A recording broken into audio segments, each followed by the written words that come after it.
হরে কৃষ্ণ।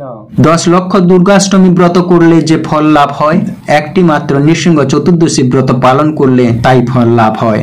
1 সহস্র একাদশী ব্রত পালন করলে যে ফল আপনারা লাভ করেন, একটি মাত্র নৃসিংহ ব্রত পালন করলে তার থেকে অধিক ফল লাভ করতে পারবেন। যিনি ব্রতদিন জেনেও ব্রত লঙ্ঘন করে, সূর্য চন্দ্র যতদিন থাকবে ততদিন নরক যাতনা ভোগ করবে। এই ব্রত প্রভাবে অপুত্রক ভক্ত পুত্র লাভ করে, দরিদ্র ধনশালী হয়, তেজস্কামী তেজ লাভ করে, রাজ্যকামী রাজ্য পায়, আয়ুষ্কামী দীর্ঘায়ু পায়। শ্রী নৃসিংহদেব বললেন, আমার ব্রতদিন জেনেও যে ব্যক্তি লঙ্ঘন করে, সূর্য চন্দ্র যতদিন থাকবে ততদিন নরক যাতনা ভোগ করবে। যদিও আমার ভক্তরা এই ব্রত করে থাকে।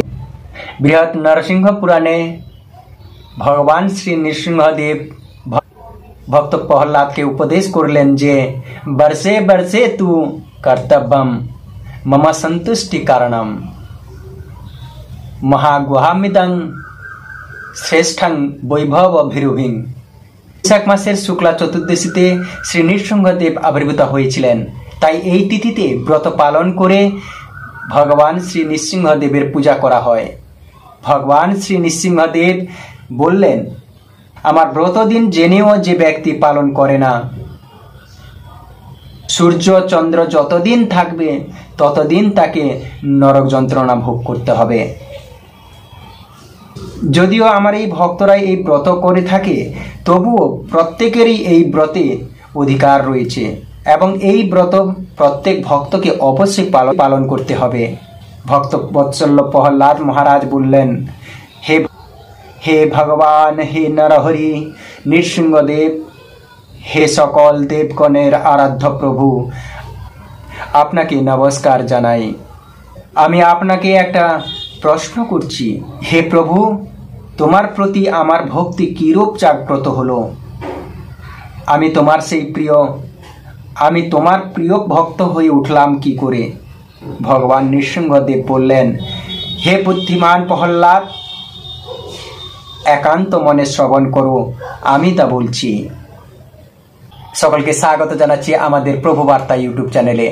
আমরা সবসময় চেষ্টা করি সত্য সনাতন ধর্মের ধর্মীয় তথ্যগুলোকে এবং নানা দেবদেবীর ব্রত কথা ও 12 মাসের 13 পার্বণের সকল গুরুত্বপূর্ণ তথ্যগুলোকে আপনাদের সাথে উপস্থাপনা করতে, শেয়ার করতে।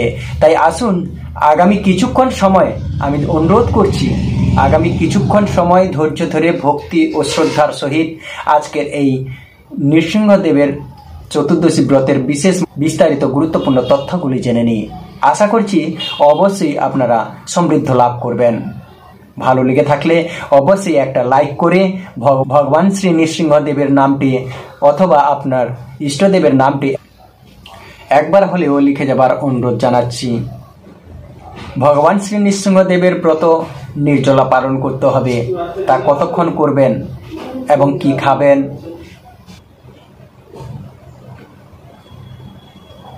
ভগবান শ্রী নৃসিংহদেবের ব্রত পালন করলে সকল মনোকামনা পূর্ণ হয় এবং সৌভাগ্য লাভ হবে। আর সকল কিছু আপনাদের বিস্তারিত আমরা জানানোর চেষ্টা করব, তাই আপনারা মনোযোগ দিয়ে শ্রবণ করবেন। আর এই ব্রত অনুষ্ঠান শ্রবণে হাজারো গোদান করলে যে পুণ্য সঞ্চয় হয়, শুধুমাত্র নৃসিংহ ব্রত কথা শ্রবণে তা আপনারা এত পুণ্য সঞ্চয় করতে পারবেন। ভগবান শ্রী নৃসিংহদেব সুখ ও ভক্তি মুক্তি ফল প্রদান করে থাকেন। মহারাজ প্রহ্লাদকে কি কি বলেছিলেন এই বিষয়ে তা শ্রবণ করে নিই।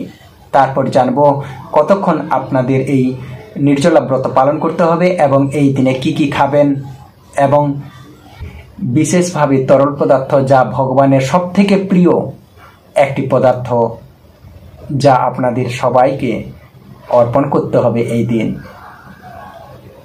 ভগবানের সব থেকে প্রিয় জিনিস কি তা আজ আমি এই ভিডিওতে জানাবো। আগামী 27শে বৈশাখ 1432 সাল 11ই মে 2025 খ্রিস্টাব্দ রবিবার परमेश्वर भगवान श्री विष्णुर चतुर्थ अवतार श्री नृसिंहदेवेर पवित्र आविर्भाव तिथिते उपवास व्रत भक्ति भरे पालन करुन।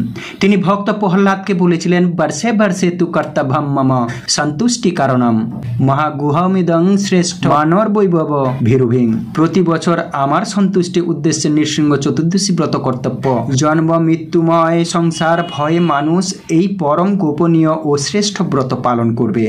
महादेव शिवजी ब्रह्माजी दुर्गा देवी सह सकल देव देवीगण निष्ठा भरे नृसिंहदेवेर এই उपवास करें। 10 লক্ষ দুর্গাষ্টমী व्रत করলে যে ফল লাভ হয় একটি মাত্র নৃসিংহ চতুর্দশী व्रत পালন করলে তাই ফল লাভ হয়।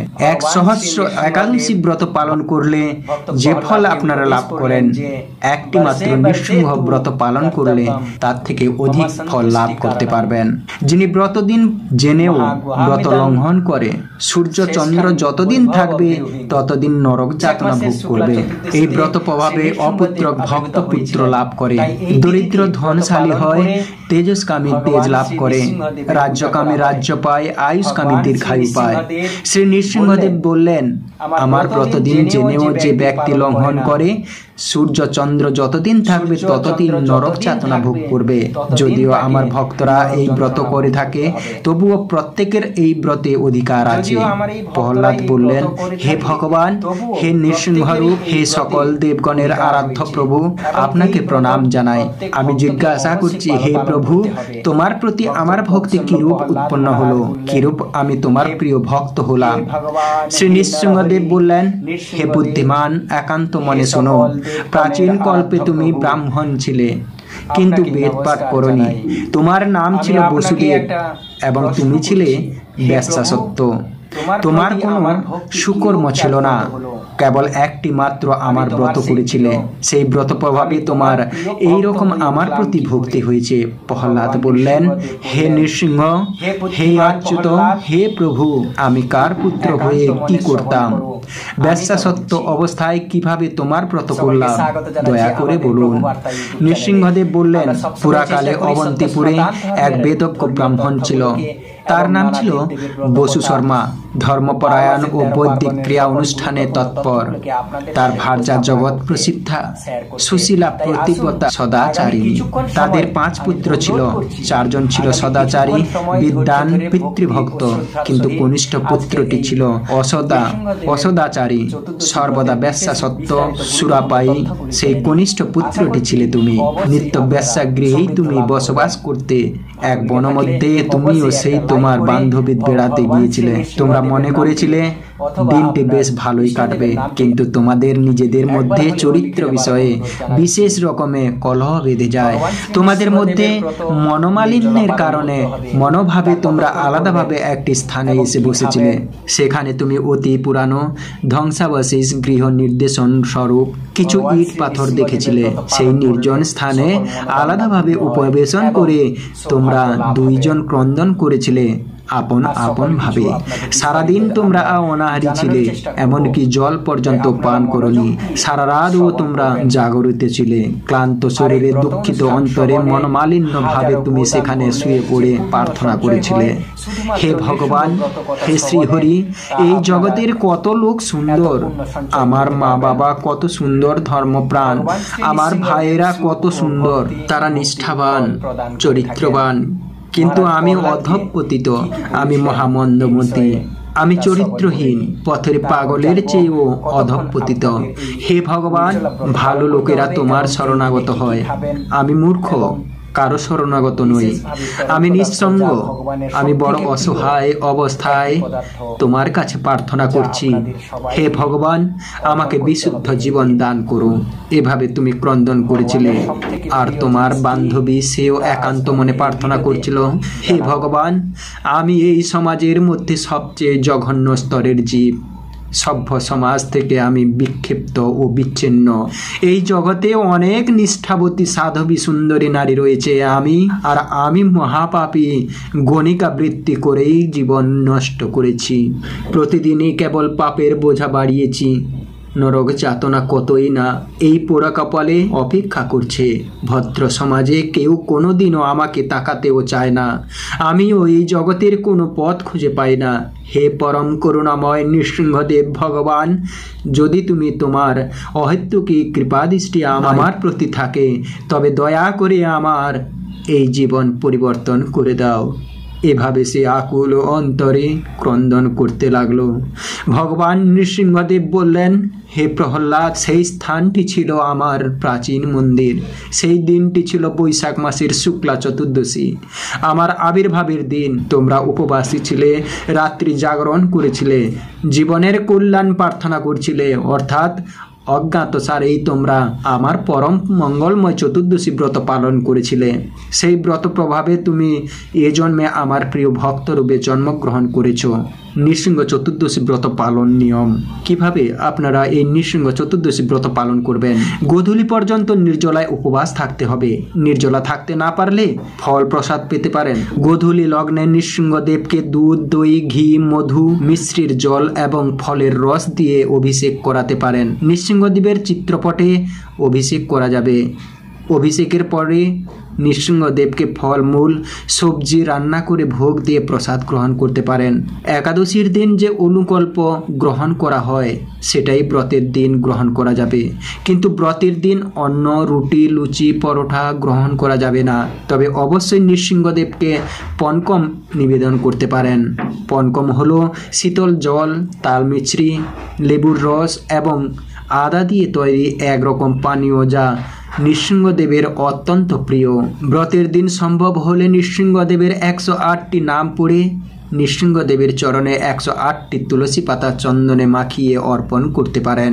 নৃসিংহদেবের ব্রত কথা শ্রবণ করুন, জপমালায় বেশি বেশি জপ করুন, গীতা ভাগবত পাঠ করুন। পাঠ করতে অক্ষম হলে শুদ্ধ কৃষ্ণ ভক্তের নিকট থেকে শ্রদ্ধা সহকারে বিনীতভাবে কৃষ্ণ কথা শ্রবণ করুন। বাড়িতে শ্রীমদ্ ভাগবত থাকলে শ্রীমদ্ ভাগবতের 7ম স্কন্ধের 8ম অধ্যায় নৃসিংহদেবের আবির্ভাব লীলা পাঠ করুন, অথবা শুদ্ধ ভক্তের নিকট থেকে শ্রবণ করুন। ব্রতের দিন নৃসিংহদেবের প্রণাম মন্ত্র এবং স্তব পাঠ করুন। মনে রাখবেন, নৃসিংহদেব অত্যন্ত কৃপালু। তিনি ভক্তের মনোবাসনা অবশ্যই পূরণ করেন। তিনি অত্যন্ত করুণাময়। তিনি তার ভক্তকে সর্ববিপদ থেকে রক্ষা করবেন, যেমন তার ভক্ত প্রহ্লাদকে রক্ষা করেছিলেন। ব্রতের পর দিন সকালে ভগবানকে অন্য বিভিন্ন দ্রব্যাদি রান্না করে ভোগ দিয়ে প্রসাদ গ্রহণ করতে পারেন। হরে কৃষ্ণ কৃষ্ণ কৃষ্ণ হরে হরে, হরে রাম রাম রাম হরে হরে। নিরন্তর ভগবান শ্রীকৃষ্ণর মহামন্ত্রটি জপ করবেন। ভগবান নৃসিংহদেব অত্যন্ত প্রসন্ন হবেন। জয় জয় ভগবান শ্রী নৃসিংহদেবের জয়। শ্রী নৃসিংহ চতুর্দশী ব্রত মাহাত্ম্য। 1000টা ব্রত পালন করলে যে পুণ্য হয়, একটা নৃসিংহ চতুর্দশী কেউ ভক্তি সহকারে পালন করলে তার সেই পুণ্য হয়। হিরণ্যকশিপু কঠোর তপস্যা করে এবং ব্রহ্মা সন্তুষ্ট হয়ে তাকে দর্শন দেন, ও তখন সে ব্রহ্মার কাছে বর চাইল, অমরত্ব বর। কিন্তু ব্রহ্মা বললেন, হে হিরণ্যকশিপু, তুমি যে বর চেয়েছো সেটা আমি দিতে পারবো না, কারণ আমি নিজেই অমর না। তাই তুমি এমন বর চাও যা আমি দিতে পারবো। তখন হিরণ্যকশিপু চিন্তা করলো, আমি কি এমন বর চাইব যাতে আমাকে কেউ হত্যা করতে পারবে না। তখন হিরণ্যকশিপু বর চাইতে লাগলো, হে শ্রেষ্ঠ বরদাতা, আপনি যদি আমায় অভীষ্ট বরই দান করতে চান, তবে এই বর দেন যাতে আপনার সৃষ্টির কোনো প্রাণী বা পথে ঘাটে, দিনের বেলা, রাতের বেলা, ঘরে বাইরে, জল, ভূমি বা আকাশে কোনো পশু বা কোনো অস্ত্রের দ্বারা, এসবের দ্বারা আমাকে বধ করতে না পারে বা ব্যাধিগ্রস্ত বা জরাগ্রস্ত না হই।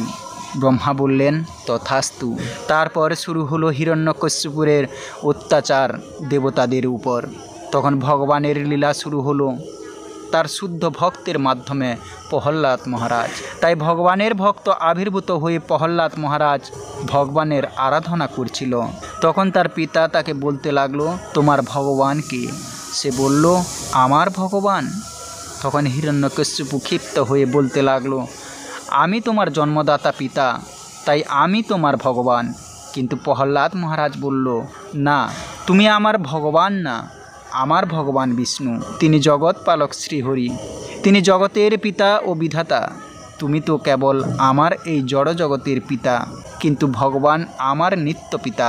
তখন হিরণ্যকশিপু তার ছেলেকে পাহাড় থেকে ফেলে দেয়, হাতির পায়ের নিচে দেয়, জ্বলন্ত অগ্নিতে নিক্ষেপ করে। আর প্রহ্লাদ মহারাজ শুধু তার প্রভু ভগবানকে স্মরণ করতে থাকে।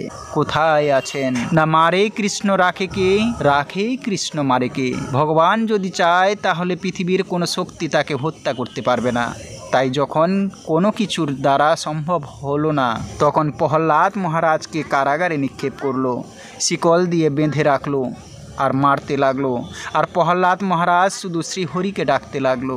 তখন হিরণ্যকশিপু এসে বলল, আজ তোকে কে বাঁচায় দেখি। তখন বৈকুণ্ঠ ধামে মা লক্ষ্মী দেবী বলল, হে প্রভু, এখন কি হবে? প্রহ্লাদ মহারাজকে কে রক্ষা করবে? হিরণ্যকশিপু তো অমরত্বের মতো বর লাভ করেছে, তাকে কে হত্যা করবে? তোমার ভক্তকে রক্ষা করবে কে? তখন ভগবান বললেন, যে অমরত্বের মতো বর পেয়েছে কিন্তু অমর না, আর প্রহ্লাদকে রক্ষা করবে তার ভক্তি। তার ভক্তিই তাকে হিরণ্যকশিপুর হাত থেকে রক্ষা করবে। নৃসিংহ চতুর্দশী ব্রত পালনের নিয়ম। বৈশাখ মাসের শুক্লপক্ষের চতুর্দশী তিথিতে ভক্তবৃন্দ অবশ্যই পরমেশ্বর ভগবান শ্রীহরির অবতার শ্রী নৃসিংহদেবের পবিত্র আবির্ভাব তিথিতে উপবাস ব্রত ভক্তি ভরে পালন করবে। কেউ এই পবিত্র ব্রতদিন সম্পর্কে জেনেও তা যদি পালন না করেন, তবে চন্দ্র সূর্য যতদিন থাকবে ততদিন তাকে নরক বাস করতে হবে। একথা স্বয়ং নৃসিংহদেব তার ভক্ত প্রহ্লাদকে বলেছেন। তিনি ভক্ত প্রহ্লাদকে বলেছেন, আমার সন্তুষ্টির লক্ষ্যে চতুর্দশী ব্রত কর্তব্য। জন্ম মৃত্যুময় সংসার, ভয়ভীত মানুষ এই পরম গোপনীয় ও শ্রেষ্ঠ ব্রত পালন করবে। গোধূলি পর্যন্ত নির্জলা উপবাস থাকতে হবে। নির্জলা থাকতে না পারলে ফল প্রসাদ পেতে পারে। গোধূলি লগ্নে নৃসিংহদেবকে দুধ, দই, ঘি, মধু, মিছরি, জল এবং ফলের রস দিয়ে অভিষেক করাতে পারে। এজন্য ভক্তির সাথে নৃসিংহদেবের চিত্রপটে অভিষেক করা যাবে। অভিষেকের পরে নৃসিংহদেবকে ফলমূল সবজি রান্না করে ভোগ দিয়ে প্রসাদ গ্রহণ করতে পারে। একাদশীর দিন যে অনুকল্প গ্রহণ করা যায় সেটাই ব্রতের দিন গ্রহণ করা যাবে, কিন্তু ব্রতের দিন অন্ন, রুটি, লুচি, পরোটা গ্রহণ করা যাবে না। তবে অবশ্যই নৃসিংহদেবকে পঙ্কম নিবেদন করতে পারেন। পনকম হলো শীতল জল, তাল মিছরি, লেবুর রস এবং আদা দিয়ে তৈরি একরকম পানীয়, যা নৃসিংহদেবের অত্যন্ত প্রিয়। ব্রতের দিন সম্ভব হলে নৃসিংহদেবের 108টি নাম পড়ে নৃসিংহদেবের চরণে 108টি তুলসী পাতা চন্দনে মাখিয়ে অর্পণ করতে পারে। নৃসিংহদেবের ব্রতকথা শ্রবণ করা উত্তম। জপমালায় বেশি বেশি জপ করতে হবে। গীতা, ভাগবত পাঠ করা উচিত। পাঠ করতে অক্ষম হলে শুদ্ধ কৃষ্ণ ভক্তের নিকট থেকে শ্রদ্ধা সহকারে বিনীতভাবে কৃষ্ণ কথা শ্রবণ করতে হবে। বাড়িতে শ্রীমদ্ ভাগবত থাকলে শ্রীমদ্ ভাগবতের সপ্তম স্কন্দের 8ম অধ্যায় শ্রী নৃসিংহদেবের আবির্ভাব লীলা পাঠ করতে হবে, অথবা শুদ্ধ ভক্তের নিকট থেকে শ্রবণ করা যেতে পারে। ব্রতের দিন নৃসিংহদেবের প্রণাম মন্ত্র এবং স্তব পাঠ করতে হবে। মনে রাখবেন, নৃসিংহদেব অত্যন্ত কৃপালু। তিনি ভক্তের মনোবাসনা অবশ্যই পূরণ করবেন। তিনি অত্যন্ত করুণাময়। তিনি তার ভক্তকে সর্ববিপদ থেকে রক্ষা করেন, যেমন তার ভক্ত প্রহ্লাদকে রক্ষা করেছিলেন। ব্রতের পর দিন সকালে ভগবানকে অন্ন, বিভিন্ন দ্রব্যাদি রান্না করে ভোগ দিয়ে প্রসাদ গ্রহণ করতে পারেন। যেভাবে একাদশীর দিন পালন করেন, ঠিক সেইভাবে ভগবানকে অন্নভোগ নিবেদন করে আপনারা ভোগ পেতে পারেন, প্রসাদ সেবন করতে পারবেন। হরে কৃষ্ণ। তো আপনারা অবশ্যই জেনে গেলেন এই ব্রত মাহাত্ম্য থেকে কিভাবে ব্রত পালন করবেন এবং কি কি লাগবে ব্রত পালন করতে, এবং বাড়িতে কিভাবে পালন করবেন, সব কিছু জেনে গেলেন। আজকের ভিডিওটি এখানেই সমাপ্তি করছি। হরে কৃষ্ণ। জয় নিতাই। রাধে রাধে। জয় নৃসিংহদেবের জয়।